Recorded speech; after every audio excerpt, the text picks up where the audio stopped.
Bo Nix plus 3,500 MVP. He had a terrific rookie year. 29 touchdowns, 12 picks. If you're looking for a long shot MVP plus 3,500, makes a lot of sense.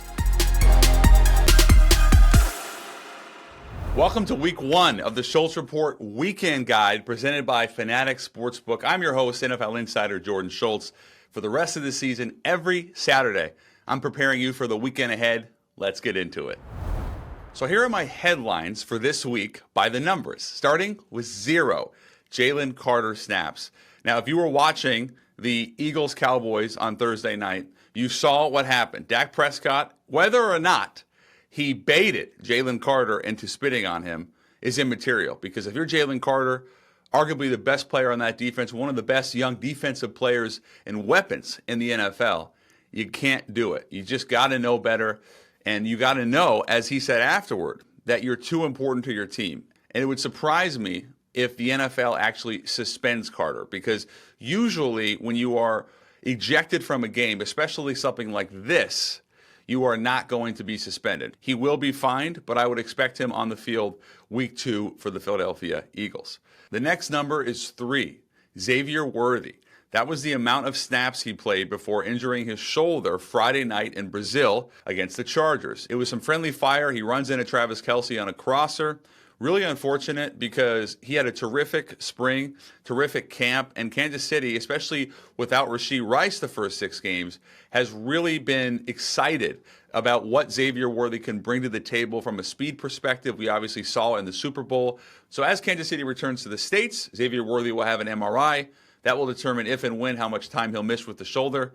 But big opportunity for him this year. Really hope that he can get back on the field soon. The next number is 8, maybe my favorite number. Why? That's the amount of quarterbacks making their team debuts for week 1. Daniel Jones, Russell Wilson, Aaron Rodgers, J.J. McCarthy, Geno Smith, Justin Fields, Cam Ward, and Sam Darnold. I'm going to highlight Cam Ward because I don't think he's gotten enough press, and I really haven't seen a number 1 pick in my history of covering the league or any league get less fanfare than Cam Ward. Now, the roster does not have enough weapons to compete this year, but Cam Ward, that is a special, special talent. And yeah, you say he's number 1 pick. Let me tell you why. Early on in OTA's minicamp, the Titans told me that Cam Ward was there 4:35 in the morning, and they thought that was going to last a week. It lasted throughout all of training camp. He is a true football junkie. And when you combine Cam Ward's talent, his intelligence, along with his work ethic, I think he is going to have a really good rookie year. And I think the Titans are going to be a little frisky, as they say. The other quarterback I want to highlight is J.J. McCarthy in Minnesota. Obviously missed all of his rookie year, but essentially a rookie now. And when I talked to J.J. coming out of the draft process, one of the things that really stood out to me was his hockey background.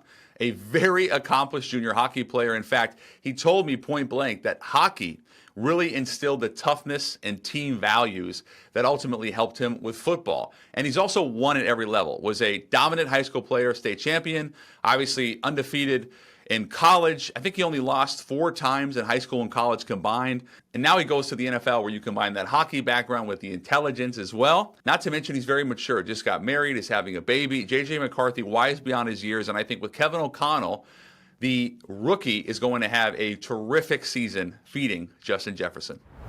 Now for some right or maybe wrong predictions. Number 1, Dallas will make the playoffs. Yes, the same Cowboys that just traded away Micah Parsons. I thought they looked really good Thursday night against Philadelphia. And obviously no Jalen Carter made a big impact. But Dallas's offense specifically, the numbers won't tell the real story. Something like 150 yards for Dak Prescott, no touchdowns, but he made some terrific throws. I know CeeDee Lamb wants to have some of those back. I just thought they established the run with Javonte Williams. Soon enough, they'll get Jaden Blue, the rookie back from Texas. He's a real 4-3 guy. So I think they're going to have a nice running game. And I thought defensively in the second half, they looked a lot better, especially after the lightning delay.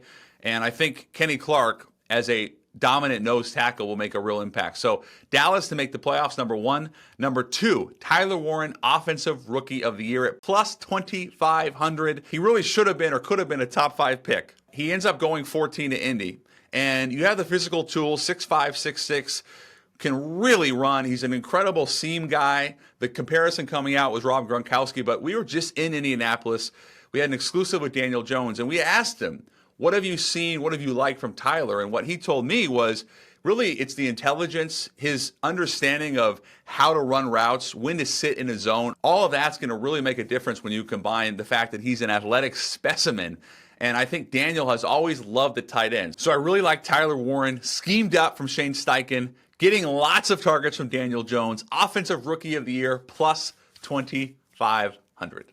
My final, as you would say, outlandish pick, Bo Nix, plus 3,500 MVP. I'm not saying he's going to win MVP, but I will tell you this. He had a terrific rookie year. 29 touchdowns, 12 picks, and I think the knock on Bo Nix coming out of Oregon was he played a lot of college football, 61 college starts, most ever. Not going to be this high-rising talent, but we saw it last year. And I think year 2 with Sean Payton, we were in Denver. We got the sense that Bo Nix is ready to take another significant step or two for this Denver offense. I think Cortland Sutton, Evan Ingram, that addition is going to help a lot. R.J. Harvey, the rookie at a UCF, second-round pick. So really think Bo Nix, if you're looking for a long-shot MVP, plus 3,500, makes a lot of sense. So here are the games I wanted to highlight going into week 1. I'm going to start with Green Bay hosting the Detroit Lions. Micah Parsons making his debut. I don't think he'll get 50 snaps. I think maybe more 20, 25, but he will make an impact for Green Bay's defense. Obviously does have the back, had an epidural, but that's going to be awesome to watch. And then on the other side, Jared Goff, year 1 without Ben Johnson. We spent some time, had a great talk with Dan Campbell. Check out that interview. And he really, unprompted, said Jared Goff has taken another leap this offseason. And I know a lot of coaches will have that coach speak during preseason, but I take Dan Campbell's word for it. And really what it was a maturity element. Terrion Arnold, their standout corner, said the same thing about JG. So I think Jared Goff, you talk about Jameson Williams, Amon-Ra St. Brown, the 2 running backs, not to mention the rookie, Isaac Tesla, had a terrific spring. So I'm really excited for that matchup.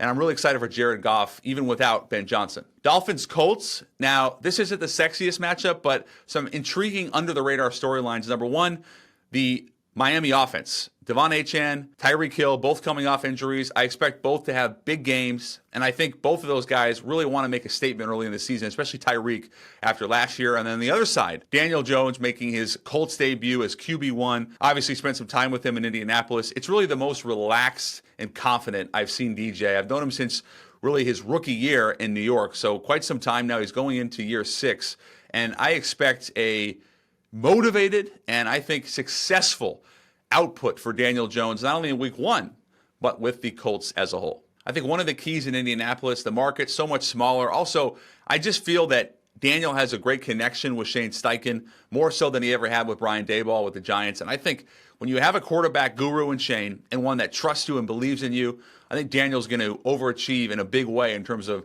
what the NFL fan expects from him this season. And finally, Vikings-Bears. I just think this is about the quarterbacks. Basically, a rookie and J.J. McCarthy, but then really Caleb Williams, year 1 with Ben Johnson. Caleb has all the talent in the world. We've seen that. It's really about how much Ben Johnson can unlock him. Last year with Shane Waldron, really did not go the way that we wanted as NFL fans, and I think the way that Caleb would have wanted. Shane Waldron fired. You bring in Ben Johnson not only as the head coach, but really as Caleb's guy, and I would expect him to have a much better year 2. I also think he'll maximize Rome Odunze, DJ Moore, and fired up to see Colston Loveland, the rookie first-round tight end. A lot was made about Tyler Warren, rightfully so, but Loveland out of Michigan, I think one of those just pure receiving weapons. He can block, of course, but you're not drafting Colston Loveland to block. You're drafting him to catch the football. He can really stretch the field, can really run. Terrific athlete. I think the combination of him and Cole Kmet should help Caleb a lot in year 1 with Ben Johnson. And now for my favorite part of the show, bets that I shouldn't make, but we're going to try them anyway because this is the Schultz Report. We want to have some fun. We want to make you some money. Travis Hunter, anytime touchdown, plus 180. So Hunter will play some snaps at corner, but I think the bulk of his snaps will be offensively. I expect him to be featured a ton at wide receiver. We saw what Liam Cohen did last year in terms of Chris Godwin and Mike Evans and obviously Baker Mayfield. Now he goes to Jacksonville. I think Trevor Lawrence is going to be unlocked, but I think Travis Hunter, next to Brian Thomas Jr., will make a big impact on the Jags, and I think he will have a big statement in week 1. I'm going to go like 7 catches, 88 yards, and 1 tud at plus 180. You can't beat that value. Next up, Micah Parsons to record a sack at minus 140. So you got to play a little juice, But I really like this bet because Micah Parsons is a freak. He's a competitor. And even though he's not going to have, I don't think, a full workload, expecting 20, 25 snaps, plenty of time for him to get a sack and make an impact and a big statement in week 1 for the Pack. So Micah Parsons, minus 140, getting a sack at home against the Lions. And finally, what I like to call a super parlay. Terry McLaurin touchdown, T. Higgins touchdown, Lions money line. Basically 9-1 plus 893. McLaurin has traditionally killed the Giants, not to mention comes off the recent contract extension, which we broke on the Schultz Report. T. Higgins, we also broke on the Schultz Report. Massive extension. Both those guys in good places mentally, physically. And then the Lions trying to make a statement in a big interdivision NFC North matchup in the frozen tundra. Plus 900 almost. Take that parlay. One more money line bet. Giants plus 220 just up the turnpike to beat Washington. Now, obviously, the Commanders coming off an NFC Championship appearance. This is really about the Giants. So much better defensively. I think Abdul Carter is going to make a super impact. Paulson Adebo, the corner they got from New Orleans, should help. But I just think that front with Carter, Thibodeau, Burns, obviously Dexter Lawrence, terrific all-pro caliber player. This defense ready to make a big statement week 1. And then offensively, I think Russell Wilson gives you some stewardship at the quarterback position. I do believe that will be Jackson Dart's role at some point this season. Ultimately, this comes down to Russell Wilson feeding Malik Neighbors. Let him do the work. Take the Giants plus 220 in a big surprise week 1. And finally, things that don't matter. NFL Red Zone Commercials. A lot was made this week about, oh my gosh, we're not going to have 37 straight hours of uninterrupted football. If you're like me, you love Scott Hansen, you love Red Zone, this is not going to make any difference. It's inconsequential. You're talking about seconds, absolute seconds compared to hours of football. The Red Zone crew is not going to let you miss anything that matters. Enjoy the almost commercial-free football and let Scott Hansen do the rest. Lastly, taunting calls. I was up in arms Thursday night, Philadelphia, Dallas. The taunting's out of control. The NFL sent a video highlighting the fact that it's all about fair play. I understand that. But you got to have some fun when you're playing football. The one that really got me was Nolan Smith. Made a great play, stopping the run, 3rd and long. He basically celebrates. I don't even think Javonte Williams, the Cowboys running back, realized he was celebrating. We've seen that play a million times.